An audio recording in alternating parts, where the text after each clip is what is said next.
Good morning, everyone. Welcome on the session that will be talking and discussing about the anchoring of cantilevered roof truss. Today I will present the analysis of the cantilevered steel roof truss anchored to precast concrete column. The global model idealized the structure as a truss system where the forces are transferred purely through the tension and compression. So it's creating the clear and efficient load path. However, the real structure behavior is governed by the connection and the anchoring. Therefore, the workflow moves from the global analysis to detailed connection verification and finally to reinforced concrete anchorage assessment to capture the full load transfer mechanism. Something briefly about me. My name is Lucas, and I work in the IDEA StatiCa as a computational validation engineer slash senior product engineer. I focus on the validating structural engineering software for steel and the concrete design. IDEA StatiCa apps, and I regularly work with engineers worldwide through technical supports, trainings, and webinars. My background combines the civil engineering and applied mechanics with a focus on structural analysis and realistic modeling of connections and anchoring systems. Something briefly about the agenda today. I want to discuss with you some global FEA model of the cantilevered roof truss, something about the checkbot and how to convert it from the global FEA, something about the connection design, and the model type as a constraints at the end of the diagonals and the top and the bottom chord. Also, importance of the backlink analysis and collaboration with the 3D detail app from the sense of the reinforced concrete precast column that will be holding the whole roof structure, and of course some post-processing of the results and key takeaways from the simulations and from the design and the code check of those structures.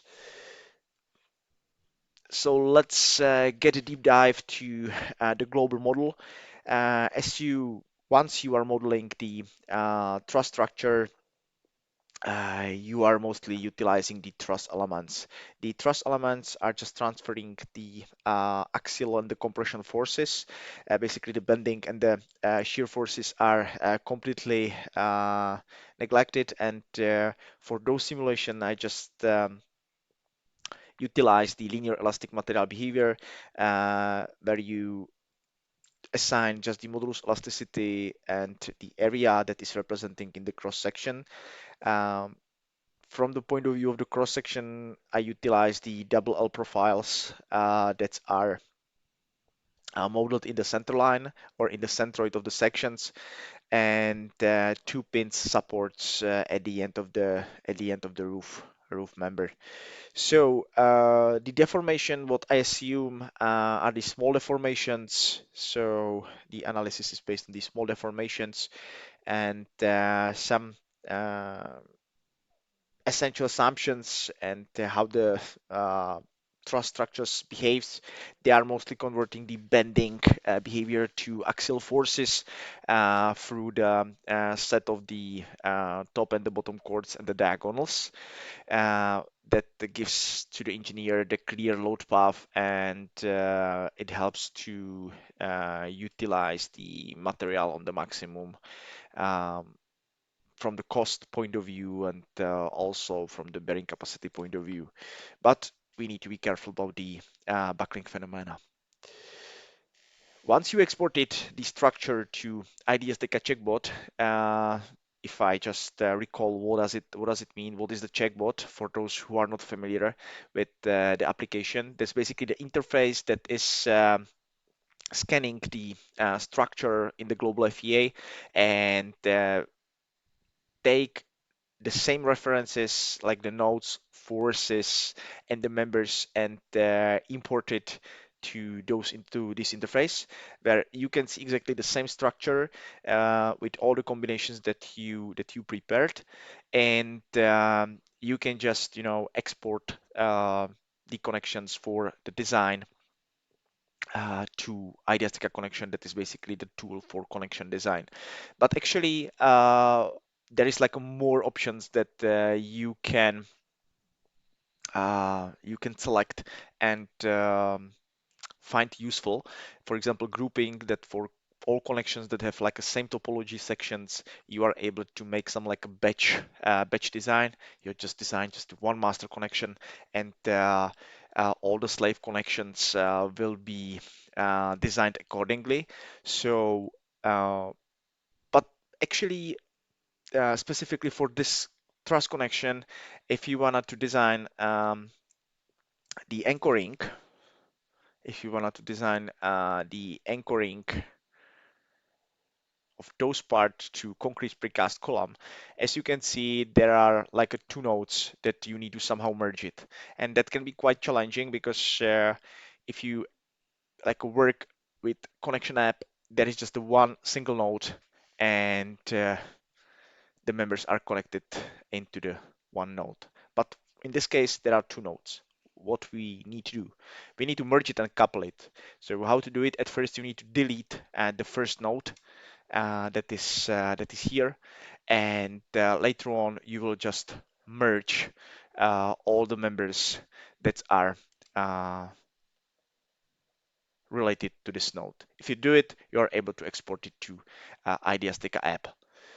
Once you export it, you need to design the connections. So those are the steps that I will talk in the next session.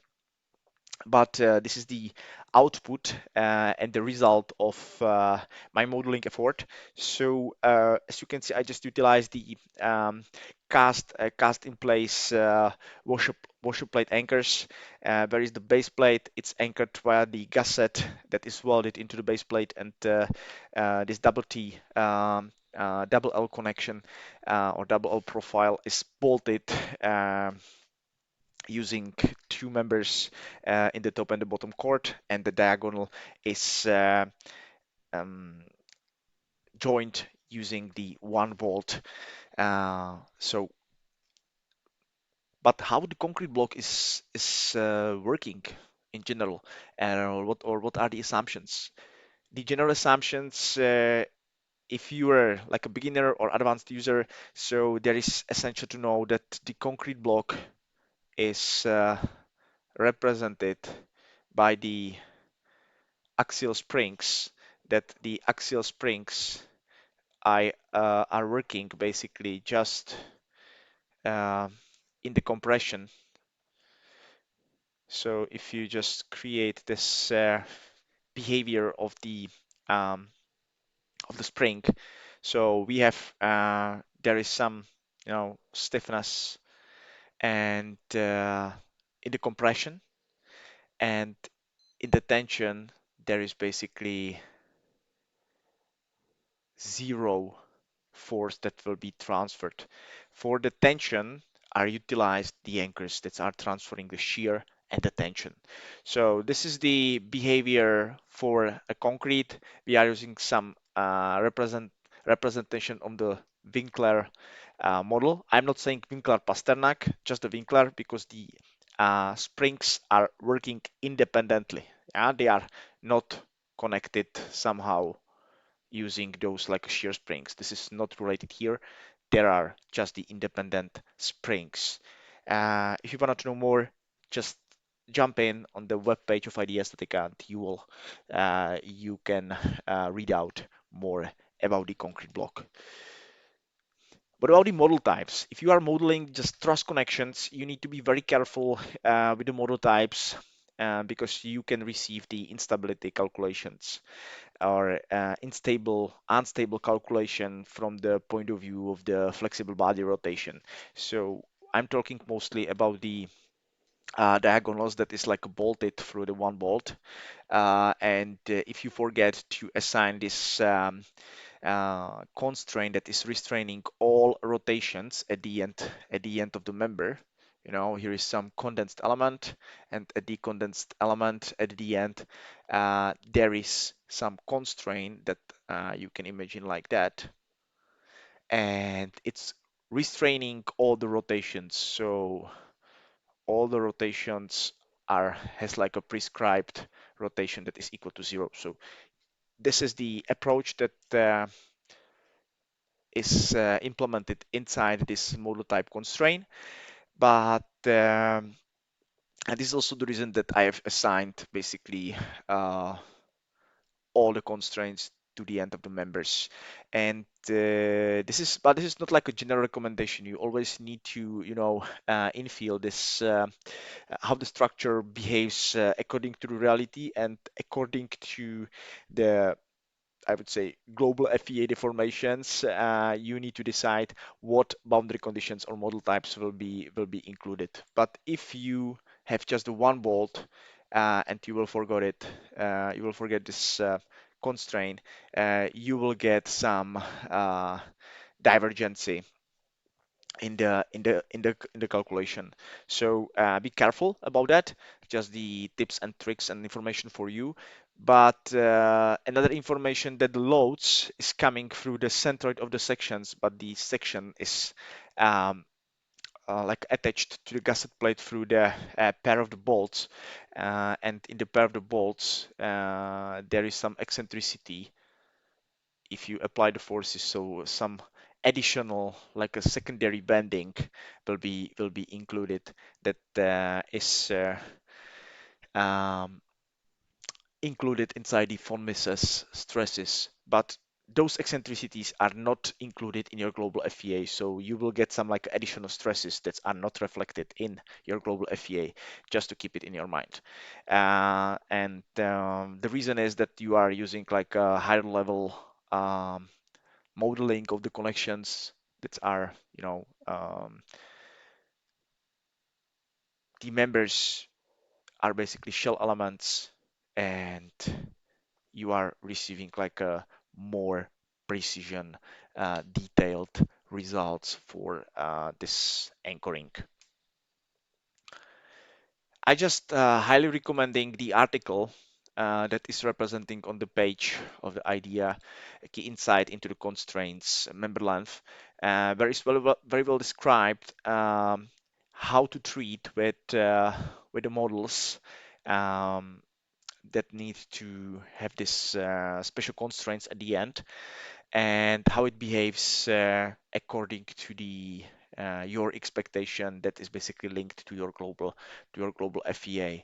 So here is the article. If you want to know more, please feel free to step in and check what is there. Okay, what about the code checks? So once you run the simulation, you are receiving the code checks, and the code checks are in the form of the von Mises on the plates that we are relying on the 5% plastic strain. Bolts, there is like a code check of the bolts in the tension, shear, interaction, punching. So all the code checks are represented here. Anchors, as you can see, um, I'm experiencing right now some red cross, but the utilization is lower than 100%, so that's very suspicious behavior. I will talk about it because that's the reason why we need to go into the 3D detail to analyze that. And as you can see from all the other points, the code checks are passing except the anchors. So there is like a 38% that is lower than 100%, and we need to identify what is happening. So this is the mesh and the deformed shape. Always make the sanity check. So I mean, if the deformations will be somehow labile and will not be according to your expectation, be careful, be suspicious, and double check if the forces that are going, making like a clear load path, and give you like a reasonable and fully understandable deformation.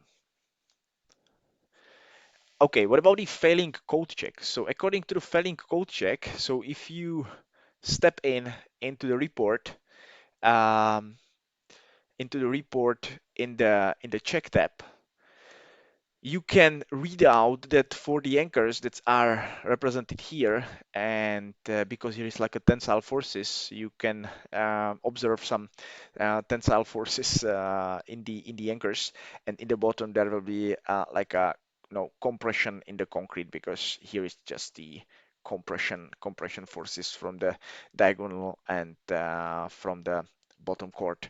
So actually, you will receive this information. So anchor groups at separate base plates interact with each other in one concrete block. This is out of the scope of for standard anchorage design. Concrete breakout in tension and concrete pry-out are not checked, and concrete edge failure is also not checked. So what does it mean for you as for you as a structure engineer? What you need to do? You need to just take the connection, take some mat cut or some additional hand calculation, and you need to do it aside, or you can utilize the option of the export and reinforcement of this concrete block that is basically the precast concrete column. So we need to undertake some relevant steps to get the code checks. First option, make it aside, hand calculation, or second is to utilize and staying in the process of the designing, utilizing IDEA StatiCa approaches. Before I just moved to the 3D detail, I wanted to discuss with you some buckling, because for those connections, you should always run the buckling analysis. So from my perspective, I think the linear buckling analysis should be as a necessary steps in every calculation of the connection. Yeah. So in general, what does it mean, buckling? Uh, we can understand that like a sudden loss of the stiffness and drastic deformation. In structure mechanics and finite element modeling, we are um, splitting two analyses, like a linear buckling analysis and nonlinear buckling analysis, that represents two fundamentally different approaches to stability analysis. The differences lies in how the stiffness of the structure and equilibrium state are treated.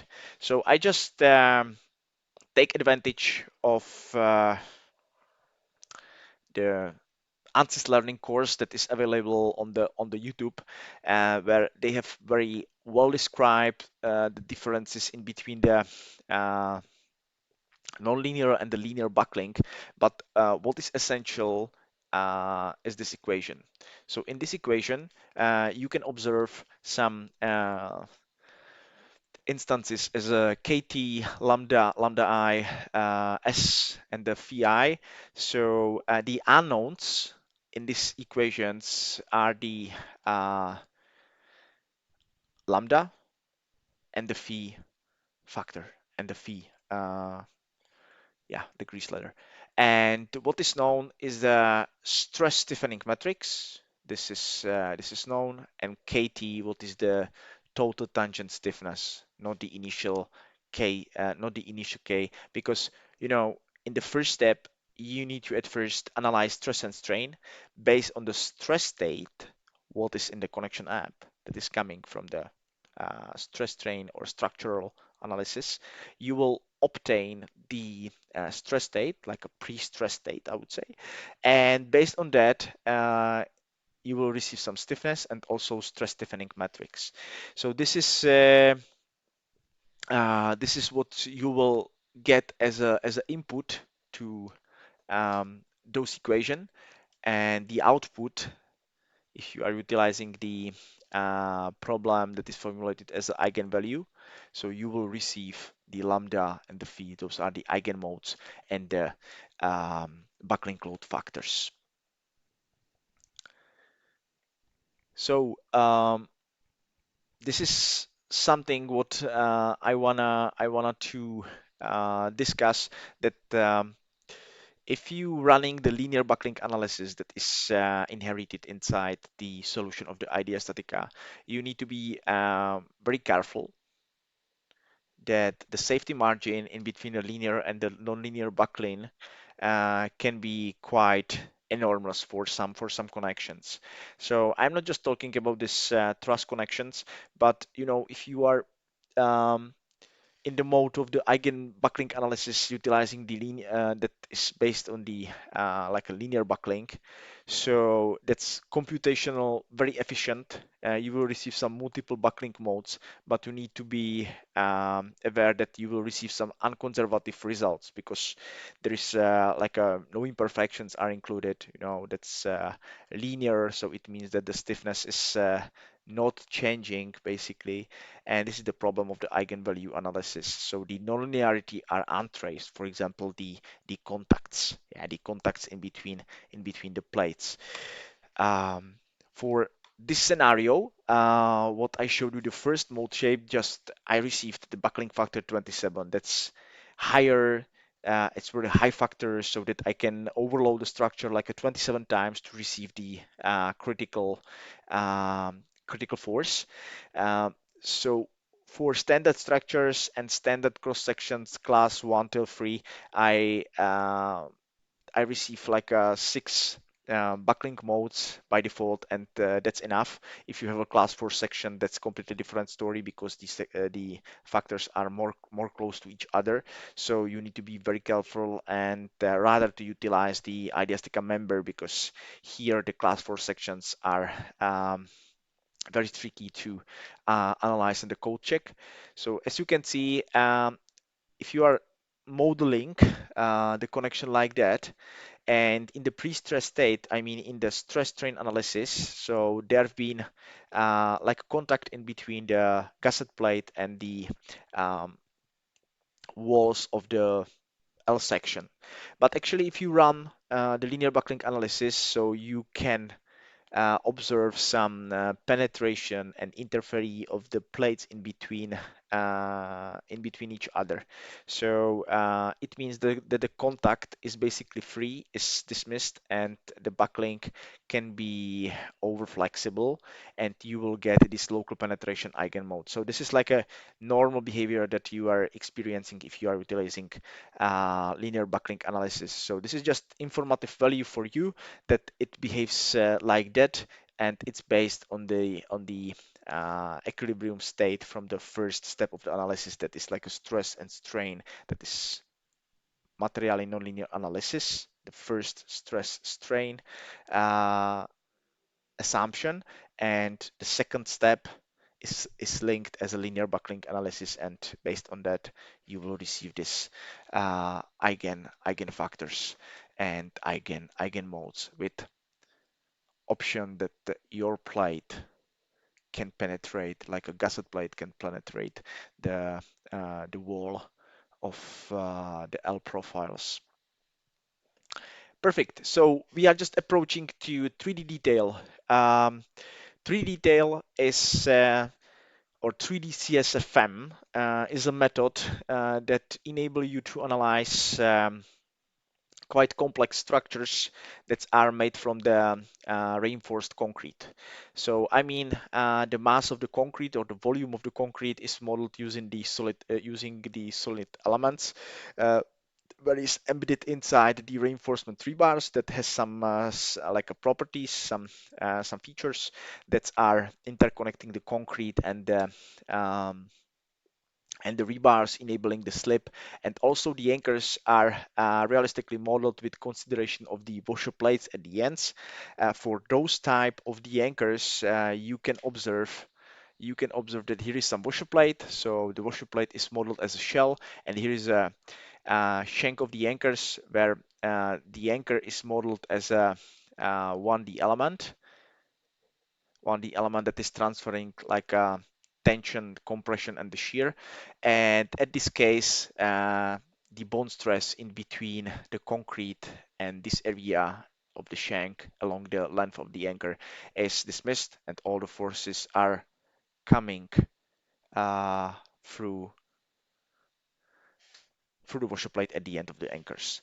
So once you export it to 3D detail, you can experiencing some forces that are an equilibrium state that is on the base plate. So the force redistribution, the vectors that are represented here in the compression, here are some compressive forces that has like a vertical and the horizontal directions, and of course some that is represented in some resultant direction. So it gives you like a proper distribution based on the section that is connected. Yeah, because here being connected some gusset plate. So according to the section, the forces are applied accordingly to the proper position. And also the forces, if you export it from the connection app, you can see some I would say actions and reactions. So you are getting some equilibrium state, but the most importantly, you are receiving the um, same forces in the anchors from the connection app. So this is this approach provides some compatibility in between those two applications from the sense of the forces, and it's turned out that this is highly recommended approach if you are combining those two solutions. What about the code checks? So in the code checks, why we just did the export? Because there have been some missing checks because of the limitation of the code. So basically, 3 detail will bypass the limitations of the codes and some, I would say, missing interactions or described phenomena in the code where are not completely like a clear or they are missing, so you can just bypass it by this higher level modeling utilizing the reinforced concrete, because the code checks in the code are based on the plain concrete. Here you have reinforced concrete, so the failure modes are basically suppressed and are um, imprinted into the reinforced concrete. I mean, yeah. So you have like a composite model, and the failure modes and the forces are mostly coming to reinforcement and the concrete. So it means you are just code checking what is happening in your reinforcement rebars, in your anchors, and in your concrete. So the failure modes, as you know from the plain concrete, are not developed here properly, or you are not received you will not receive the same utilization, yeah, because you have like a two different story, reinforced concrete and the plain concrete. One is more ductile, it's this reinforced concrete. Those assumptions for plain concrete, you know that concrete is quasi brittle when there is no reinforcement. So um, you will receive, for example, some concrete cone breakout because of the missing reinforcement that according to the code, you should like assign it some supplementary reinforcement, for example, to prevent this failure mechanism. But actually at this point, you have all the reinforcement accounted, and it means that the failure modes uh, will be suppressed by the reinforcement. So we are co-checking the ultimate limit states. You will receive some utilization and the green ticks if it's passing or failing. And that's basically it from just brief introduction and some, I would say, summary from the research that I did.